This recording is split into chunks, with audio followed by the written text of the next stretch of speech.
we'd like to introduce Ed Morgan here onto the Business Northern Ireland podcast today, sponsored by Action Coach. So, Ed, how's your day going? Doing well. Thank you very much, Canis. It's been pretty varied so far. So, as always, Good. no 2 days look the same. So, just doing some strategy stuff, looking into Q3, so bringing the teams together and allowing them. We did a kind of thought exercise of, imagine I was gone for 3 months.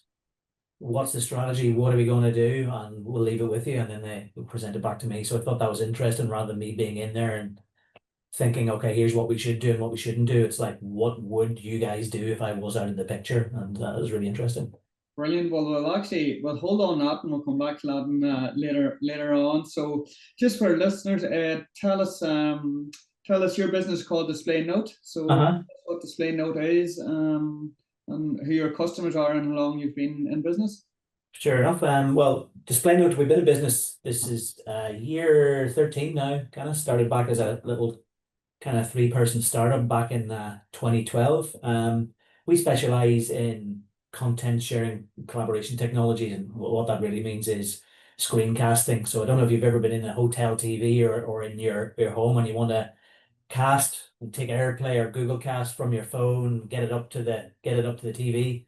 We kind of do that on steroids. So we do that for a lot of meeting rooms, screens, and big screens that you see in classrooms. So we work with a lot of the screen manufacturers, so they just build our technology into their big screens. And another side of the business is meeting room technology. So we try and remove all of the little things that getting in the way of starting your meeting in a room. Like, how do you join it? Where's the invite? Can I get the right application? So we create a digital interface for meeting rooms that anyone can just walk in and press start the call, whether it's Teams or Zoom. They never have to look for the invite or plug things in or search for things on their laptop. So we try and just remove all of the. I guess we're actually in the stress relief business, Canis. We take a lot of the things that stand in the way of sharing your right. Well, most people would expect that to be a business that happened around lockdown, and that. So obviously it was set up 13 years ago. So was it always part of your plan to start up a business or be in business, or how did it all come about? What was the journey? Well, we were founded by two co-founders at the time, and I'll get to that story. The idea was,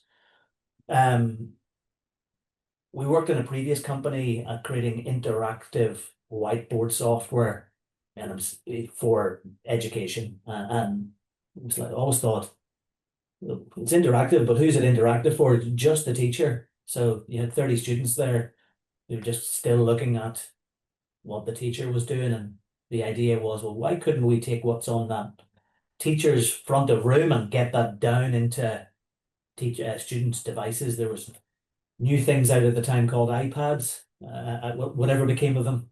And more students were coming with like an iPad or a tablet or a laptop. There was a big kind of BYOD, bring your own device movement coming into schools, and a lot more schools were asking us, like, can you guys get that down to that? And that's how we got a start, was trying to solve that problem. And then that took us into all the hardware that sits in classrooms and meeting rooms. And those guys wanted the manufacturers of big projectors and screens, they were looking for a way to, well, how do we do this? Could we build this ourselves? Like, a lot of business make a decision, should we do this ourselves, or should we, work with some of the experts like DisplayNote? And that's how we get into the hardware business and working with a lot of hardware partners. Okay, and you mentioned the co-founders there. So who were the co-founders? Yeah, there was Paul Brown and Guy Andy Bell. Were our two co-founders. We all worked together in a previous company. They had the idea. I joined at the month one, and I've worked in the business ever since. And then back in June 23, we were acquired. We're acquired by a company called Velaris, who are a buy-to-keep software company. They buy software companies and they never sell them. They bring them in and get them to a space where they're healthy and profit generating and revenue generating and profit making, which we were anyway. And then the model is to go and take that cash and just reinvest it into the market and buy new companies. So yeah, Right. and then from that, our co-founders, one had previously moved on back in 2010, and then Paul, our leader and CEO, he's now moved on, wants to go and do more adventurous things and do lots of great things, and I've stepped into the role now as CEO. Okay. So in 2013, when the business was formed, where was it located? It was located in two spots, Canis, one in Belfast, and the other one was in Murcia, which is in the southeast of Spain. That was a very, very organic. Andy, our co-founder, lived out in Spain. He was working remotely, previous company, and when we tried to hire here in Belfast for software engineers, we couldn't get any. There was a lot of inward investment from Invest NIs, companies like Citigroup, and who were, had vast reach, very mature, good salaries. So at the time, we were miffed that no one wanted to go to this 4-person startup that couldn't pay very well. I took it quite personally. But looking back now, I was like, okay, I can understand the basic economics of that for anyone who's on the job market. So we put the same positions out in Spain, and honestly, with two or 300 candidates for the same roles, it was kind of coming off the back of kind of what happened in 2008, credit. There's a lot of youth unemployment in Spain. Murcia is a university town, so that just happened organically, and the team still growing, still right there. Well, half the team anyway. So we've got kind of half here in Belfast and half here in the other half in Spain. Okay. And you spend much time out in Spain yourself? Or? Not enough. Every time I go out, like, what a beautiful place to live. I try and get out around four or 5 times a year. It's a fantastic city, I have to say, and the guys out there are brilliant. Okay. So whenever you joined the team, what was your role? Oh, well, there's a story. When you're a 4-person startup, trying to work with screen manufacturers who are global, 2,000 people strong, one thing you have to really address is, the credibility gap of, like, why would these guys even go with this kind of startup outfit, and we're working with a lot of Japanese companies, and they're typically risk averse, or want to make sure you're legit. So I started off as the head of marketing, and like, there was only me, so there was no head of anyone. I was like doing that. Again, always trying to be a bit bigger than we actually were. That brought me into contact with customers. So I kind of became a proxy account manager, trying to work between sales, who was our co-founder. We had no sales team, and we had 2 salespeople. So work between sales, the customer, and our team. So account manager, that brought me into, okay, I can actually do a bit of sales myself here. I'll take a number and contribute. And then that brought me into we're marketing this, we're selling this to customers. I'm kind of at the rock face with the customers, and they've got requests, and that brought me into product. So I spent time in product management. So I worked across marketing. I did sales, account management, close with support, product management, and then I came into an ops role. Never did I ever intend to be anyone in operations, kind of. It was just, it felt right. I knew the business. And yeah, I would describe myself as a unapologetic generalist. I just love how, I'm quite sad about it, I love how businesses work. And in fact, guilty pleasure is going into McDonald's and not even wanting to order something, but I just love looking at how they do all of this. With Unflappable is just like, the systems are brilliant. It's just a real great kind of little window into how a business actually works in real time. I kind of love doing that. Yeah, we always use McDonald's as a good example in our coaching. Is it the best burger? No, but it's always consistent. Always going, and that's, you know what you're getting. There's a system. They leave you, I don't know what it is. They leave you something that, like, you don't go away thinking that was an amazing dining experience, but 6 weeks later, or a period of time later, however you choose to, spend your money and your time, and when you're dead, I always think, oh, we should go back to McDonald's, because there's just something in that of, like, you said, you know what you're getting. Know what you get. So moving from being a generalist, like any startup, doing a bit of everything, because there's nobody else to do it. and to today in your role as CEO with a team of how many? 26. 26. So what has the learnings been for you from a point of view of going from somebody who's been more or less overseeing everything now to the CEO, and I suppose the mindset shift, or what's your journey been like, Ed? I have found out a lot about myself, for sure. I think some of the things that I've really learned about myself and started to focus on, Canis, was around decision making, why we make the decisions that we do. I think decisions, if you don't make a good decision, and there are many of them, and I'm sure if you've interviewed anyone, no one's going to stand up with a track record and say I got them all right. So I felt, haven't met them yet. No, you're not okay. Well, I don't know if you've been doing this show long enough. Then I'm sure the next, if you like the decision making is it like to begin with. I felt I took it very personally, and it is a personal decision. You make a decision, and if it doesn't work out, and you feel like a bit of a loser, and it's really difficult to not think that your identity is being attacked because you're so wrapped up in the decision that you take it personally. And if someone questions it or doesn't work out, it felt like that's an attack on my identity. Now, you have a choice. I think then at that point, and this is one of the key learnings, you can try and post-rationalize it, going, oh, well, the market wasn't good, or this happened, or that happened. And, like a poker player that's kind of complaining about the hand that they got, and it's a sad story. You could do that and make yourself feel better, or you could take the pain and think, look, in the long term, this is where we really want to get to. So can I actually take the pain and frame it in a way that it's not an attack on my identity? It's more information that you've got. It's possibly an eye into a blind side that you have. It's just more learning. So I think one of my biggest learnings, Canis, has been, okay, taking those pain, taking those stressors, and starting to value them for what they are and appreciate them now. You don't think at the time, well, there's a lesson I've just got. Thank you very much for that. It can sting.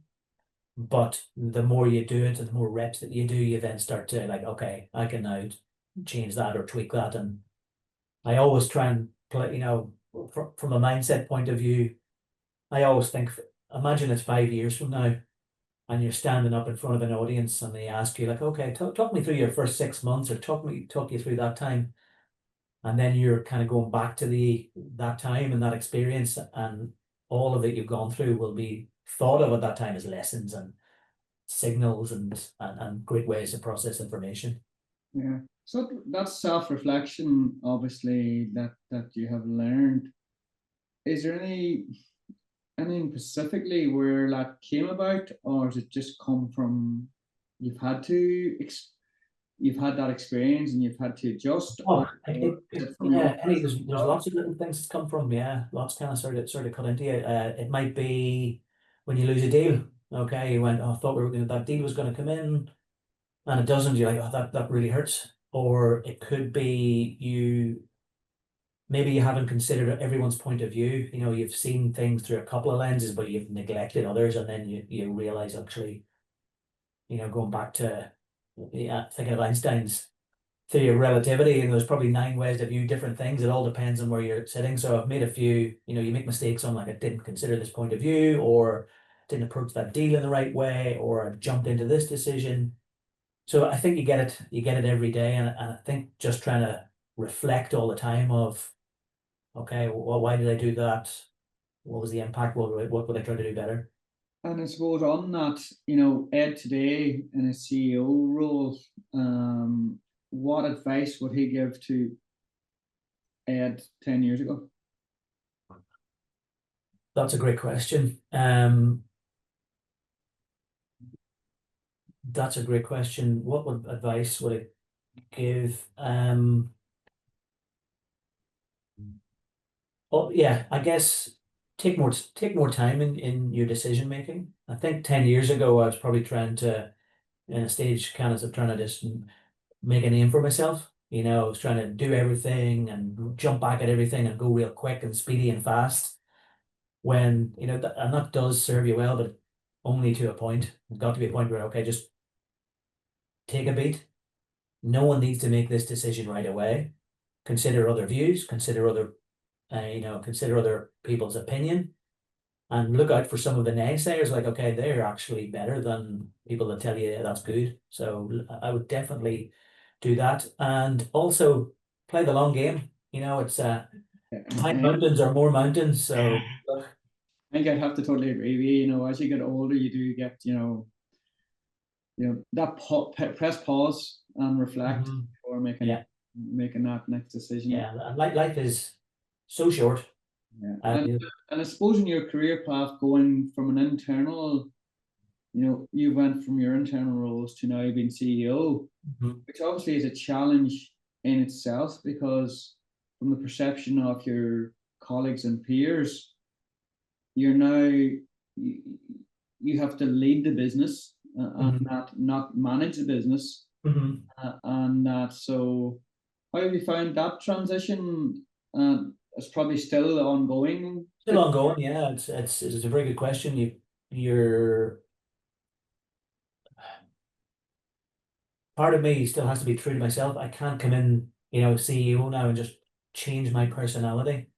That's just fake. I would be acting all day if I have to do things totally different. But I think then you have to show, and part of it, you have to kind of make yourself redundant a little. Like, okay, this is not for me to do anymore. This is on, you guys are running this, so I have to allow you to, trust you to do that. I guess for anyone that's got kids, you probably, when you watch your kid at the pool or going into the sea, and I'm not comparing any of the guys to kids, by the way, but just in terms of mindset of, if you ever see a parent at the sea and their kids running into the water, there's just a temptation to like run in after them, which I have, I will do. But you're better served to think with, do you know what? Just let them just get knocked down by the wave, and you'll get that immediate feedback of, okay, look, I tried that, it didn't work. I'm gonna do that again. So yeah, part of it is being true to myself. Can't change myself. I can't change my personality now. I can update the models that I work with, the mental models. I'll always try to do that as new information becomes available. I'm not going to stay myself the whole time. I will. My operating system's currently always a work in progress, kind of, so like new information, new ideas. I'll try and take them on board and look for them, but still have to be true to myself. I can't change my personality. But also, yeah, just to give people the freedom to go and do it. And then, try and make decisions that there's times where I do have to step in and go, look, this, we can't do it this way. So there's elements of, and from speaking to leaders, there's a balancing act between, okay, showing that there are consequences, but also love on the other side. So yeah, leadership's difficult because it all depends on who you're speaking to, and it depends on the circumstance, and it depends on what stage the business is at. So absolutely, you're wearing a lot of hats at different stages. Just to change subjects slightly. So when you're going on this 3 months leave, yeah. But first point, what book or what podcast is number one that you're going to listen to? I'm going to take a book out of podcasts, if you don't mind. I think the book I would take is by a guy called, it's a collection of speeches by a guy called Charlie Munger, who was the kind of co-founder of Berkshire Hathaway alongside Warren Buffett. So he gave lots of speeches, university, addresses, keynote addresses, and a collection of speeches been pulled together, and they're just fascinating for anyone in business. If you have a read of those, they are brilliant. I mean, he's so knowledgeable, but yet, his mindset is, he knows so much. If you know so much about a topic, you can speak on it in just layperson's terms, so it can really, and they're applicable now as they were 30, 40 years ago. So I would take that as a book. As a podcast, I would take the Shane Parrish's Knowledge Project, which has got tons of interviews across lots of different disciplines, from investing to decision making, sports. I found that really good. Probably would be my go-to listen for Brilliant. Brilliant. And then what did the team come up with? in terms of whenever you asked the question if you weren't in the business for 3 months? Oh, good. They could couple of some really good things. So we brought in a few different disciplines. You had the product team in there, you had marketing, sales, and kind of demand gen came up. So it was double edged in terms of the challenge. Yeah, what we're doing for Q3 and building pipeline for future quarters. So there's good things in there on where's the immediate opportunities and what we should do to try and realize those. What are the things that we could change with our product offering to make certain products appeal a little more, appeal more. So just changing some of the licensing terms. So still, for example, well, instead of going with a 1 year license, could we offer a 5 year license? And that would be discount for the customer, but also then the customer could then put that and think about it as a CapEx expense alongside the hardware they're putting in. So yeah, lots of other things, and I did spring it on them. They didn't know they were going to do this, so they had an hour. Yeah, and so we're gonna revisit it back next Wednesday. Think about it now, revisit it next Wednesday, and then I'll get into a thing called technique we sometimes call a pre-mortem. So this is the plan. If we're sitting here at the end of the quarter and this hasn't worked out, talk to me why it hasn't. And I find that really useful because it allows people to then divest themselves of their ideas and think of it in a new way of, okay, why wouldn't that work? What could come up in the way? So well, we're going to do that next Wednesday. Brilliant. Yeah. And then in terms of the aspirations for DisplayNote for the next 5 years, where will the business be, or what's your thoughts on that? We're trying to growth all the way. I'll not divulge the numbers, but we have what is called like a big, hairy, audacious goal that we're trying to get to. It's an X revenue, an X on revenue, but revenue is pure vanity. It can be pure vanity. We're very much about the profit. So, whatever revenue we're doing, we will aim for 50%. So, but yeah. So, what's the main challenges around that BHAG? Great question. Well, I'd maybe approach the question in a different way. I would think of, I suppose, is it building a team, or is it getting the sales, or it's a combination of both. Sometimes I pitch that question of, for us to achieve our BHAG, what needs to be true? And what needs to be true is that we have I guess, more reach in terms of sales globally. I think what needs to be true is that more of the world's IT directors and admins need to understand DisplayNote's value proposition compared to some of their competitors. So I think what needs to be true is that they think of their competitors in a different way. That needs to be true. I think another thing that needs to be true is that we've established a network of, alliances, partnerships, yes, strategic partners that are joining us on our mission. I think another thing needs to be true, and these are all kind of inverses of challenges, is that the DisplayNote's mission is widely known. And we still have a way to go there, Canis, of how do we stand out above the noise in meeting spaces when you're coming into knocking heads sometimes with Microsoft and some of the big players who have got a lot of presence into enterprise. So, is there a cohort of IT admins and decision makers that recognize our offering and how it's different approach to what they have at the minute? I think those are some of the challenges, although I've kind of positioned that in a different way. Yeah. How I found that recently is last while being talked about, instead of KPIs, and trying to get is actually key behavior attributes that you need. What do we actually need to do on a daily basis to get to our KPIs? So how would you give me an example there of what KPI becoming a behavioral trait? Could be, the Microsoft has Microsoft been reached out to every week. Do you know what I mean? The touch, it's more and more the value, or it's the actions, the behaviors and the actions. You know, we live by our actions on a daily basis to get to our targets. Kind of the score takes care of itself if you're doing the right things. It's the more, if you want to go to the gym and you want to, you know, or if you want to run, you know, what do I have to do every single day? Yeah, I have to find myself lacing up my running trainers every day. Yeah, it's breaking it down to actually, and then it's when it actually becomes a habit again. Do you know what I mean? So that's interesting. Target, because you've broken it down into these habits, and you then stack habits, and it all comes from there. That's really interesting, actually. It might be a good question to ask, you know, what are the habits that we want to see here in 30 days and 90 days? That's really interesting.